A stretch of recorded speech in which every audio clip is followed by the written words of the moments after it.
Papa and Yoga series. Please like and subscribe to my YouTube channel. Let's get started. Okay အဲ့ဒီတော့ဒီနေ့ပပတို့ D14 lesson အနေနဲ့က introduction to cloud storage ဆိုတဲ့အကြောင်းဆက်ပြောပြမယ်ဟုတ်ပြီနော် baby အဲ့တော့အဲ့ဒါမပြောခင်မှာမနေ့ကတော့ပပတို့ဘာတွေပြောခဲ့လဲဆိုတာလေးကိုပြန်ပြီးတော့နှွေးမယ်ဟုတ်ပြီနော်အဲ့တော့ကြာတော့ပထမဆုံးပုံမနေ့ကပပတို့ဘာတွေလေ့လာခဲ့လဲဆိုရင် folder တွေ file တွေဘယ်လို create လုပ်လဲဆိုတာလေ့လာခဲ့ပြီးသွားပြီပြီးတဲ့အခါမှာဆိုရင်အဲ့ဒီကို create လုပ်ထားတဲ့ folder တွေ file တွေမှာလည်းပြန်ပြီးတော့ name ဘယ်လိုပြောင်းလဲဆိုတာကိုလေ့လာပြီးသွားပြီဟုတ်ပြီနော်အဲ့ဒါအပြင်ဘာတို့ဒီမှာ file တွေကိုဘယ်လို folder တွေဘယ်လို copy လုပ်လဲနောက်တစ်ခါ file တွေ folder တွေကိုဘယ်လိုရွှေ့လဲဆိုတာလည်းပြောပြီးသွားပြီနောက်တစ်ခါအဲ့ဒီ copy လုပ်တာနဲ့ move လုပ်တာဘယ်လိုကွာလဲဆိုတာကိုလည်းမနေ့ကပြပြပြီးသွားပြီဟုတ်ပြီနော်ပြီးတဲ့အခါမှာဆိုရင်ဘာတို့မလိုအပ်တဲ့ file တွေကိုဘယ်လိုဖျက်ပစ်လဲဘယ်လို delete လုပ်ပစ်လဲ folder တွေဘယ်လို delete လုပ်လဲဆိုတာပြောပြီးသွားပြီနောက်တစ်ခါ folder ထဲမှာ file တွေကိုဘယ်လို search လုပ်လဲဆိုတာလည်းပြောပြီးသွားပြီဟုတ်ပြီနော်အဲ့တော့ဒီနေ့ဘာတို့ဆက်ပြောပြမှာက cloud storage အကြောင်းကိုဆက်ပြောပြမယ်ဟုတ်ပြီနော်အဲ့တော့တကယ်ကဘာတို့အဲ့ဒီ cloud storage ဆိုတာကြီးကဘာတို့D4 lesson မှာတော့ storage device တွေဆိုပြီးဘာတို့သင်ခဲ့တယ်လေအမိရမလားတာအဲ့တော့အဲ့ဒီမှာတော့ဘာတို့အဲ့ဒါနည်းနည်းလေး cloud storage အကြောင်းပါပြီးသွားပြီဟုတ်ပြီလားအဲ့တော့ storage device တွေကတကယ်ကပြန်နှိုးကြည့်မယ်ဆိုရင်ဘာတို့ primary memory နဲ့ secondary memory ဆိုပြီးနှစ်ခုခွဲထားတယ်လို့ပြောခဲ့ဦးတယ်ဟုတ်ပြီနော်အဲ့ဒီထဲမှာမှဘာတို့ကအဲ့ဒီ cloud storage ကို secondary memory အနေနဲ့ဘာတို့အဲ့မှာလေ့လာထားပြီးသွားပြီ okay အဲ့တော့ဒီနေ့ဘာတို့ကထပ်ပြီးတော့အဲ့ cloud storage ဆိုတဲ့အကြောင်းကိုပို့ပြီးတော့အသေးစိတ်ပို့ပြီးတော့လေ့လာကြည့်မယ် okay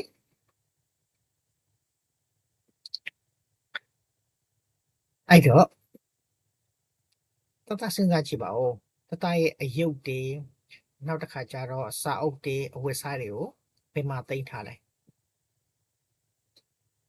Box. ဟုတ်တယ် box တွေ container တွေမှာတင်ထားတာပေါ့အဲ့ဒီလိုပဲဘာတို့ရဲ့ file တွေကိုလည်း storage location တစ်ခုမှာတင်ထားတယ်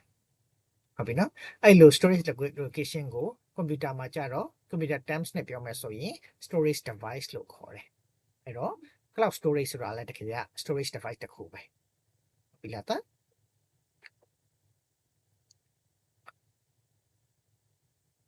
အဲ့တော့ cloud storage ဆိုတာကဘာလဲဆိုတာကိုဒီမှာသူကပြောပြထားတယ် cloud storage ဆိုတာတကယ်ရတဲ့ magical box ဟုတ်ပြီနော် magic box တစ်ခုပါပဲတဲ့အဲ့မှာဘာတို့လူကျင်တဲ့အရာတွေအကုန်လုံးတင်ထားလို့ရတယ် magic box တစ်ခုပါလေပါပဲတဲ့ဒါပေမဲ့အဲ့ဒီ magic box ကဘာတို့အခန်းထဲမှာရှိနေတာတော့မဟုတ်ဘူးသူက internet ပေါ်မှာရှိနေတာပါတဲ့ဟုတ်ပြီလားဒါဆိုရင် cloud storage ဆိုတာက internet ပေါ်မှာရှိနေတဲ့ magic box တစ်ခုပေါ့ဟုတ်ပြီနော်အဲ့တော့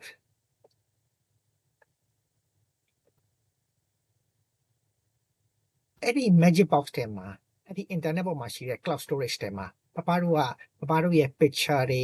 video တွေ game တွေ homework တွေစသဖြင့်ရှိတဲ့မြတ် electronics file တွေအကုန်လုံးကိုသွားပြီးတော့တင်ထားလို့ရတယ်ဟုတ်ပြီနော်အဲ့တော့အဲ့လိုတင်ထားတဲ့ကြောင့် internet ပေါ်မှာတင်ထားတဲ့အကြောင်းမလို့ internet ရှိနေတဲ့ဘယ်နေရာကမဆိုဘာတို့ကအဲ့ဒီဟာကိုဖွင့်ကြည့်လို့ရတာပေါ့ဟုတ်ပြီလားဘာလို့တော်ထဲမှာသွားနေပေမဲ့လဲ forest ထဲမှာ internet ရှိတယ်ဆိုရင်လည်းဘာတို့ computer နဲ့လှမ်းကြည့်လို့ရရင်သိပြီးတော့ကြည့်လို့ရတာပေါ့အဓိက internet ရှိနေဖို့ပဲလိုတာဟုတ်ပြီနော်အဲ့တော့ cloud storage ဆိုတာကဘာတို့ computer ထဲမှာတင်ထားတာမဟုတ်တော့ဘူးသူက internet ပေါ်မှာတက်ပြီးတင်ထားတာ internet ရှိနေတယ်ဆိုရင်ဘယ်နေရာမဆိုယူပြီးတော့ကြည့်လို့ရတယ်ဟုတ်ပြီလားအဲ့တော့အဲ့ဒါဘယ်လိုဘာနဲ့တူလဲဆိုတော့တတရဲ့လွယ်အိတ်ထဲမှာတတရဲ့စာရွက်စာတမ်းတွေထည့်သွားတယ်ဆိုရင်ကိုအဲ့ဒီလွယ်အိတ်ကြီးကကိုနဲ့အတူတူရှိနေဆိုရင်ကိုကြိုက်တဲ့အချိန်မှာဆွဲထုတ်ပြီးသုံးလို့ရတယ်မလားသားအဲ့ဒီလိုပဲ အဲ့ဒီ cloud storage ထဲမှာထည့်ထားတယ်ဆိုတာကပပတို့ရဲ့ rate ကြီးနဲ့တူပဲတဲ့အဲ့တော့သူကပပတို့ဟို cloud ပေါ်မှာဆွဲတင်ထားလိုက်တာတင်ထားလိုက်ပြီးလေပြီးတော့ကြိုက်တဲ့အချိန်မှာယူပြီးတော့သုံးလို့ရတာပေါ့ဟုတ်ပြီလားအဲ့တော့ပပပြောနေတော့ cloud storage ဆိုတော့ကြတော့အဲ့ cloud storage ဒီကကောင်းကင်ဘောက cloud နဲ့ရောတူမယ်လို့ထင်လားသား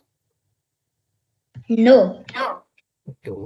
okay စဉ်းစားကြည့်မယ်နော်ဘာပြောထားလဲဆိုတာစပ်ဖတ်ကြည့်မယ်ဟုတ်ပြီလားအဲ့တော့တကယ်ကအဲ့ဒီမှာ cloud storage ဆိုတဲ့အထက်မှာပါနေတဲ့ cloud ဆိုတာလေသူကဘာပြောလဲဆိုတော့ကောင်းကင်ဘောက cloud ဆိုပပတို့ကတေချာသွားပြီးတော့ကင်ကြည့်လို့လည်းမရဘူးထိကြည့်လို့လည်းမရဘူးဟုတ်တယ်မလားသားအဲ့တော့အဲ့ဒီလိုပဲအဲ့ဒီ cloud storage ဆိုတဲ့ဟာကြီးကရှိတော့ရှိနေတယ်ဒါပေမဲ့ပပတို့ကကြည့်လို့မရဘူးအဲ့ဒါလိုပဲသူ့ကိုသွားပြီးတော့ထိကြည့်လို့မရဘူးဘာလို့လဲဆိုတော့သူက internet ပေါ်မှာသွားပြီးတင်ထားတာပေါ့လို့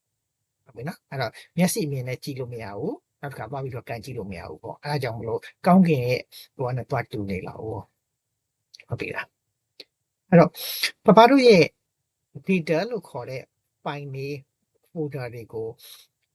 ကိုယ့်ရဲ့ set ထဲမှာတင်ထားတာမျိုးမဟုတ်တော့ဘဲနဲ့သူက internet ပေါ်မှာဆွဲပြီးတော့တင်ထားလိုက်တာပေါ့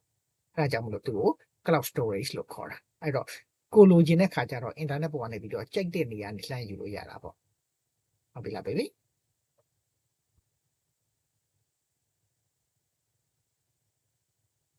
အဲ့တော့ဒါဆိုရင်အခုအဲ့ဒီလိုမျိုး cloud storage ဆိုတာကြီးကိုပါလာတာဖြစ်တဲ့အတွက်ကြောင့်မလို့အခုအဲ့လိုမျိုးစင်တူနေတာဖြစ်တဲ့အတွက်ကြောင့်မလို့သူ့ကိုဒီ cloud storage ဆိုပြီးတော့နာမည်ပေးလိုက်တာပါတဲ့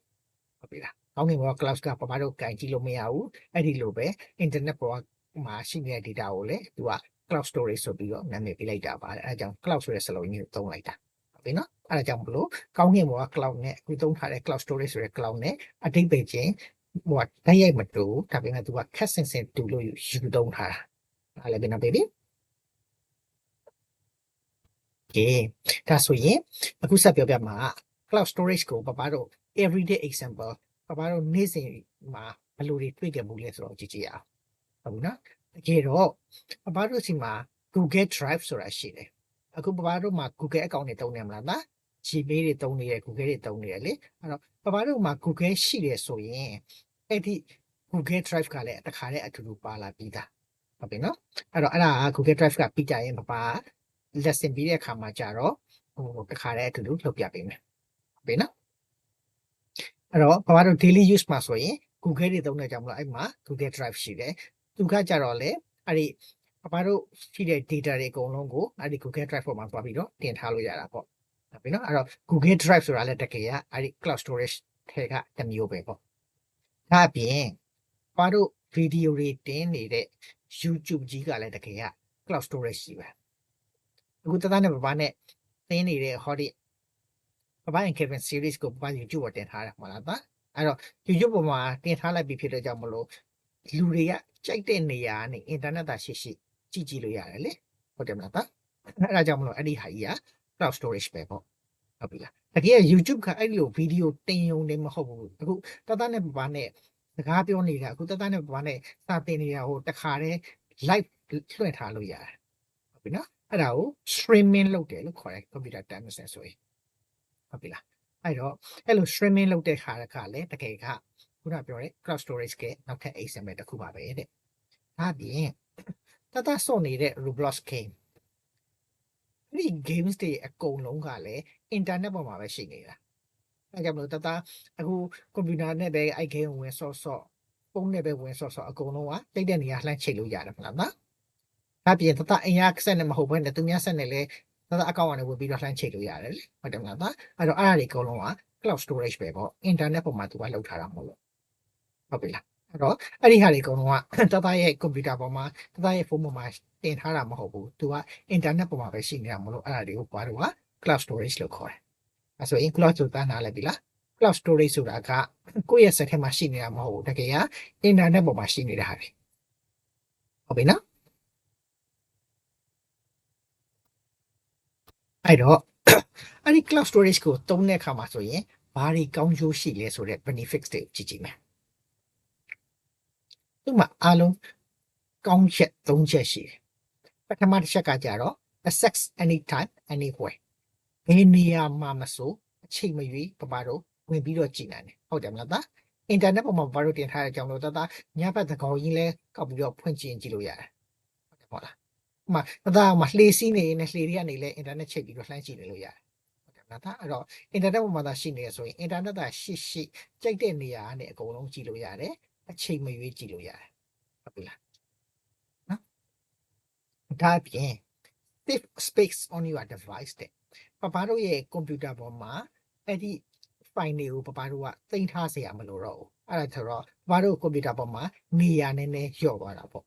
ဟုတ်တယ်မလား file တွေမှာ file size တွေရှိတယ်လေအဲ့တော့အဲ့ဒီ data တွေကိုပပတို့ကအင်တာနက်ပေါ်တင်ထားတဲ့ကြောင့်မလို့အင်တာနက်ပေါ်မှာပဲ file size ကိုယူရတော့ပပတို့ကွန်ပျူတာပေါ်မှာနေရာနည်းနည်းပို့ပြီးတော့ရတာပေါ့ဟုတ်ပြီလားဒါအပြင် file တွေကိုအဲ့ဒီ file တွေကိုပပတို့ကနေပြီးတော့လုံခြုံစိတ်ချစွာနဲ့ပြန်ပြီးတော့ backup ဆွဲလို့ရတာပေါ့ဟုတ်ပြီလားနော်အဲ့တော့တကယ်လို့ဒါပပတို့မှာဆိုပါတော့ဟိုတတရဲ့ကွန်ပျူတာထဲမှာအဲ့ဒီ file ရှိတယ်ဆိုပါတော့အဲ့ဒီ file ရှိတဲ့အခါမှာတရားရောကတတကွန်ပျူတာကိုခိုးသွားတယ်ဆိုပါတော့ဒါဆိုရင်အဲ့ဒီ file နဲ့ကွန်ပျူတာထဲမှာပါသွားပြီလေဟုတ်တယ်မလားအဲ့လိုမျိုးမဖြစ်အောင်လို့ပပတို့ကအင်တာနက်ပေါ်မှာတင်ထားလိုက်တာပေါ့အဲ့ဒါဆိုရင်အင်တာနက်ပေါ်မှာအဲ့ဒီကွန်ပျူတာကြီးပါသွားခဲ့သည်ရှိရင်တော့ပပတို့နောက်ကကွန်ပျူတာအသစ်ကနေတန်ဝင်ပြီးသုံးလို့ရတာပေါ့ဟုတ်ပြီလားအဲ့ဒါကြောင့်မလို့ပပတို့ကခါဒီ cloud storage တွေကိုသုံးလို့ရတယ်အဲ့တော့သူက safe ဖြစ်တာပေါ့ဟုတ်ပြီနော်ခုဒါဆိုရင်ပုံလေးမှာကသူကတော်ရရနေပြီးတော့မှသူတို့နော်ဟိုလှမ်းချိတ်လို့ရတာပေါ့ဟုတ်ပြီလားသားကဲနောက်တစ်ခါကျတော့ sign activity လေးတစ်ခုအဲ့တော့ဒီထဲမှာဆိုရင်ပြီးရင်ပပတို့ဘာလုပ်ကြည့်မလဲဆိုတော့တတပုံလေးတစ်ပုံဆွဲကြည့်ကွန်ပျူတာနဲ့ဟုတ်ပြီနော်ဆွဲပြီးတဲ့အခါမှာဆိုရင်တတရဲ့ Google Drive ပေါ်မှာတင်ကြည့်မယ်ဟုတ်ပြီလား baby အဲ့ဒါ lesson ပြီးတော့မှဆန်းကြည့်မယ်ဟုတ်ပြီနော်ဒါဥပမာ activity တွေနဲ့ထည့်ထားတယ်ဟုတ်ပြီလား okay ဒါဆိုရင်အခုတတ cloud storage နဲ့ပတ်သက်ပြီးအခုပြပြတာကိုအမလေးရရှိသေးလား baby No. okay နော်ဒါဆိုရင်ပပတို့ cloud storage နဲ့ပတ်သက်တဲ့ video အတူလေးကြည့်ကျင်သေးလား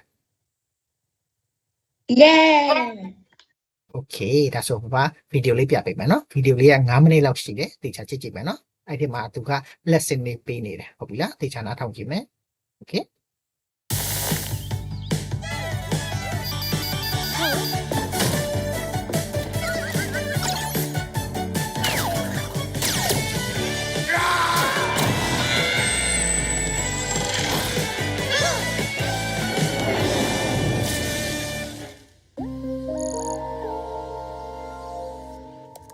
I can't believe it's been a year since we came to Techtopia. Everyone's gonna love this surprise picnic.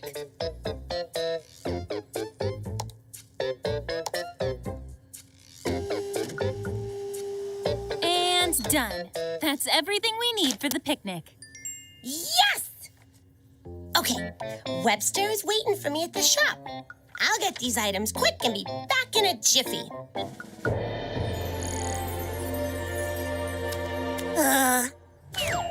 I've been waiting forever! What took you so long? Oh, wait! Let me show you something cool!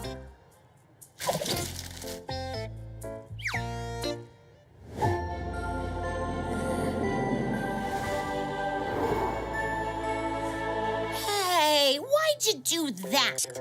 That's the list of items we needed for the surprise party. Oh, sorry about that, Recursula. What do we do now? I don't know. I can remember some of the items, but not all of them. Oh, we could ask Ada.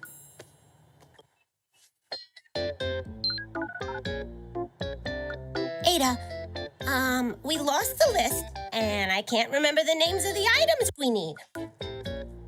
Oh, Ada, we spent so much time planning this surprise. What do we do now? Don't worry, Recursula. I stored the list on the cloud before printing it out. You can access it from anywhere at any time. Huh?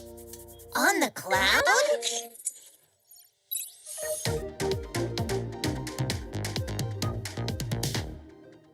Storage devices are an integral part of any computer. and are quite important to our modern lives. In the past, if we wanted to access our stored files at any time, we would have had to carry our storage devices along with us. Nowadays, we don't have to. We can access our stored information from anywhere at any time by using cloud storage. With cloud storage, copies of your data are stored on remote servers, which can be accessed over the internet from anywhere. Cloud storage is helpful and widely used, no matter where you are or what time it is. If you have an internet connection and a suitable device, you can access your files. Cloud storage also makes it easier to share files with others over the internet. As always, be careful when storing files on the cloud. Information stored on the cloud should be secured or even encrypted to keep it from being accessed by others. Make sure to protect your files on the cloud with a strong password to prevent theft or misuse. Cloud storage is convenient, but it's dependent on your internet connection. If your connection is slow or unsteady, you may have trouble accessing your files. Storage devices have improved and evolved over the years. And cloud storage is one of those improvements, making it easier to access our digital data wherever and whenever we want. Wow, cloud storage is amazing. And I can access the data on the cloud from anywhere at any time. Exactly. Thank you, Ada.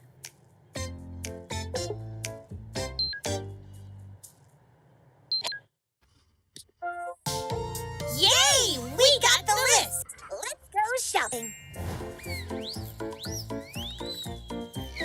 Webster, Recursula, what's happening? Why did you ask us to come here? Surprise! Oh, are we having a picnic? Yes, to celebrate our being in Techtopia for 1 whole year. And we've got everyone's favorite candies, too.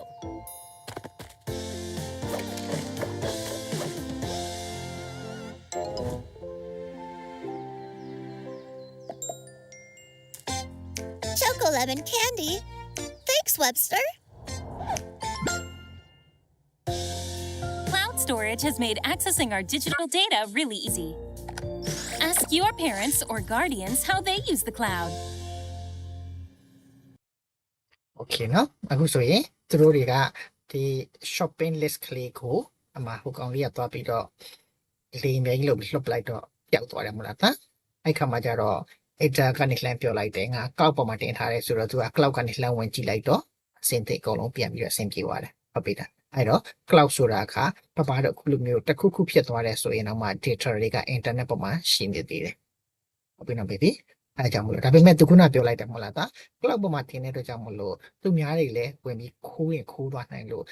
strong password ရှိရမယ်လို့ပြောသွားတယ်ပြီးရင် file တွေက encrypted ရှိရမယ်လို့ပြောထားတယ်ဟုတ်ပြီနော် encryption ကြောင့်နောက်ကျတော့ပပဒီဟိုcoding တွေ programming တွေတင်တဲ့ခါကျရင်ပြောပြပေးမယ်ဟုတ်ပြီနော် baby ဒါဆိုရင်ဘာလို့ဆက်ကြည့်ရအောင်အခုဒီနေ့ပပတို့သင်ထားခဲ့တာလေးတွေပြန်ပြီးတော့စဉ်းစားကြည့်မယ် recap လုပ်ကြည့်မယ်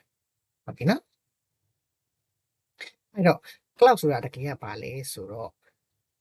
ကောင်းကင်ဘုံမှာရှိနေတဲ့တကယ်မြင်ကိုမမြင်ရတဲ့ library တစ်ခုပဲလို့ဘာလို့ပြောလို့ရမယ်တဲ့ဟုတ်ပြီလားအဲ့တော့ဘာလို့မဆိုအဲ့ဒီ file တွေကိုလှမ်းပြီးတော့လိုရင်လိုသလိုခု open တာဖွင့်ပေးတယ်ဆိုရင်လိုရင်လိုသလိုဝင်ကြည့်လို့ရတာပေါ့ဟုတ်ပြီနော်အဲ့မှာပပတို့ကစာအုပ်တွေ library လိုမျိုးစာအုပ်တွေတင်ထားရုံနဲ့မဟုတ်ဘူးကိုယ့်ဘာသာကိုယ့်အကောင့်မှာကိုဓာတ်ပုံတွေဗီဒီယိုတွေ homework တွေတင်ထားလို့လည်းရပါတယ်တဲ့အဲကြောင့်မလို့တသားကျောင်းက homework တွေကို cloud ပေါ်မှာတကယ်ကလုံနေရတာဟုတ်ပြီလားဒါကျောင်းကမှာကျောင်းရဲ့ဟာကိုလှမ်းပြီးတော့ဝင်နေရတာလေအဲ cloud ထဲမှာသူကတင်ထားတာမဟုတ်လို့ဟုတ်ပြီလားဗျ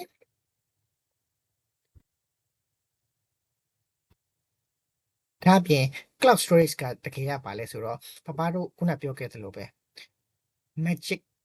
backpack တစ်ခုပဲ ဟုတ်ပြီနော်ကြော်ဘွေက magic ကြော်ဘွေကြီးတစ်ခုပဲသူထဲမှာပပတို့ file တွေကိုလုံခြုံစိတ်ချစွာတင်ထားလို့ရတာပေါ့